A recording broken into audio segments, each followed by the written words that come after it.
Hello दोस्तों, मैं पूजा सक्सेना फिर से आपके सामने हाजिर हुई हूँ इस बार एप्टीट्यूड की वीडियोस के साथ में। एप्टीट्यूड की सीरीज़ में हम क्लास 1, क्लास 2, क्लास 3 नाम से वीडियोस रिलीज़ कर रहे हैं। ये है हमारी क्लास 6। अब तक मैंने परसेंटेज को कवर कराया है या मेनली उन क्वेश्चंस को उठाया है जो यूपी टेट के हिसाब से इम्पॉर्टेंट हैं। इस होप के साथ में मैं आपको ये वीडियोस करा रही हूँ या क्वेश्चन सॉल्व करा रही हूँ कि आपको इनका सॉल्यूशन समझ में आ रहा है और आप इनको तैयार कर रहे हैं। दोस्तों, यदि आपको मेरी वीडियोस पसंद आ रही हैं तो प्लीज़ मेरी वीडियोस को लाइक करिए, चैनल को सब्सक्राइब करिए और साथ में बेल आइकन को प्रेस कर दीजिए ताकि इस तरीके की वीडियो आपको टाइम टू टाइम मिल सके। स्टार्ट करते हैं हम अपना टॉपिक जिसका नाम है percentage. If a person spends 60% of his monthly income and income is increased by 30% and expenditure also increases by 20%, then what will be increment in saving? Hindi में बता देती हूँ कि एक पर्सन 60% अपनी सैलरी का खर्च कर देता है, अपनी मंथली इनकम का 60% खर्च कर देता है। देखिए, मान लीजिए ये तो है 100%, मैंने मान ली कि उसकी है सैलरी इनकम, उसमें से सैलरी का ऐसे लिख लिया, ऐसे है उसका मंथली एक्सपेंडिचर को लिख लिया खर्चा, SPEND।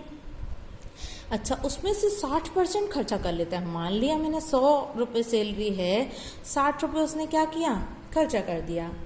अब खर्चा कर दिया तो उसकी सेविंग कितनी हुई? मान लीजिए 100 रुपये मिले, 60 रुपये खर्च हो गए तो सेविंग कितनी हुई? 40 रुपये की सेविंग हुई।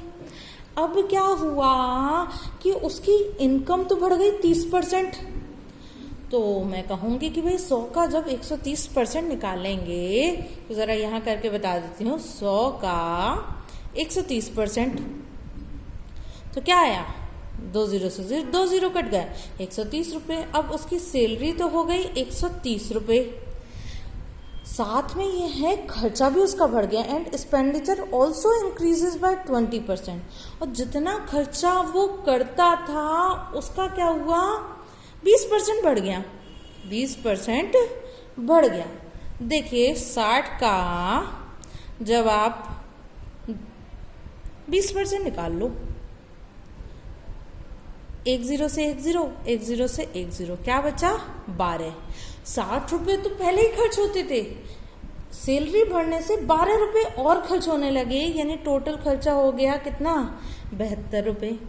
अब बताओ, 130 रुपये मिल रहे हैं, 72 रुपये खर्च हो चुके, तो सेविंग कितनी हो गई? 130 में से 72 को घटा दीजिए, 58 रुपये। अब कितना इंक्रीमेंट हो गया सेविंग में, ये पूछा है इन्होंने। सेविंग में कितनी बढ़त हुई? पहले हो रही थी 40 रुपये, अब हो गई 58 रुपये। तो हम कहेंगे इंक्रीमेंट इन सेविंग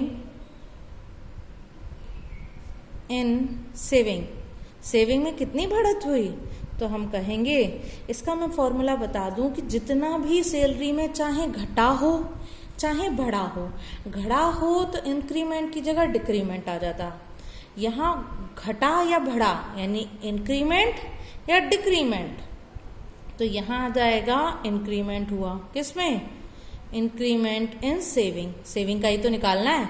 यहाँ एक चीज है, इंक्रीमेंट परसेंटेज हमें निकालना है, परसेंटेज इंक्रीमेंट इन सेविंग। इसके आप 4 ऑप्शन में आपको परसेंटेज में दिखेगी वैल्यू, और यदि नंबर्स में दिखे तो हम कहेंगे भैया 18 रुपये पड़ी। लेकिन यहाँ क्योंकि पूरी बात परसेंटेज में हो रही है तो केवल रुपए में कैलकुलेट ही कर सकते हैं, परसेंटेज में हम निकालेंगे। तो increment in saving but divided by initial saving. असल में पहले कितनी सेविंग हो रही थी, फिर कितना बढ़ गई? Initial saving into 100। बढ़िया क्वेश्चन है, ट्रिकी है। ये सोच के कि ये 2-3 मिनट में होगा, कोई सा अटेम्प्ट ही नहीं करता, और दिमाग में घुस जाए तो मुश्किल से आधे मिनट में सॉल्व होगा। तो देखिए कितनी बढ़त हुई? 18 रुपये। पहले कितनी थी? 40 रुपये गुणा 100, 1 जीरो से 1 जीरो कट गया, 2 दूनी 4, 2 पंजे 10, तो ये क्या हो गया? 18 गुणा 5 बटा 2, यानी 9 गुणा 5 यानी 9 पंजे 45। 45% इंक्रीमेंट हो गया। अब अगला क्वेश्चन देखते हैं, what percent of a day is 3 hours. 3 घंटे एक दिन का कितना परसेंट है? तो देखो किसके बारे में पूछा है, एक दिन के बारे में, यानी 24 घंटे के बारे में बात करी है। 24 में से कितने घंटे के बारे में पूछा है? 3 घंटे के बारे में। एक तरीके से 24 में से मैंने 3 नंबर पाए और मुझे कितने परसेंट मार्क्स मिले, कुछ इस तरीके से आप सोच सकते हैं। तो टोटल नीचे आता है, जितने नंबर या जितने को हमें कैलकुलेट करना है वो ऊपर आता है, इनटू 100 कर देते हैं। अब 3 एकम 3, 3 अट्ठे 24। तो हम क्या कहेंगे यहाँ, हम कहेंगे 100/8, 50 और यहाँ आ जाएगा 4। 2 से हमने 100 को काट दिया, या कहें 2 का भाग 100 में दिया तो 50 आया, 2 का भाग 8 में दिया तो 4 आया। तो अब क्या आ गया, ये आ गया 50/4। 50/4 कह लीजिए, या फिर 2 से काट दीजिए तो आ जाएगा 25/2। 25/2 कह लीजिए, या कह लीजिए 12.5%। ये 2 क्वेश्चन छोटे छोटे यूपी टाइप के लिए बहुत इंपॉर्टेंट हैं। दोस्तों प्लीज़ एक डायरी बनाइए और इन क्वेश्चंस को सीखिए और करिए, ये आपके लिए बहुत बेनिफिशियल होने वाले हैं।